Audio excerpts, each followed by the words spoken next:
So, professional ka society at ang iwan na sinuhay ko sa simulong bersama sebut sama sim. Subhanallah kaya sakti kepang na Kapang kasi kapakraw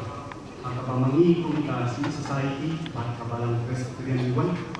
nilayo lahat yang kapanilang ringkat berarti kasi kapakraw kajong ang niya kapalan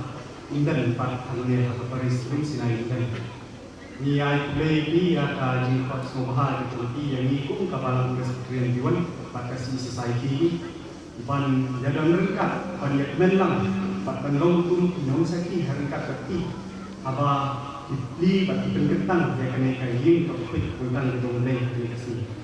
Kunta pun kasih society Diwan pat kabalang Presbyterian Diwan ni ay kulay pi akan dikasih kaba kerpang kasih kaba kau kasih kaba tentang kejongki hangne kabalang undan pada paris ni sinai hangne undan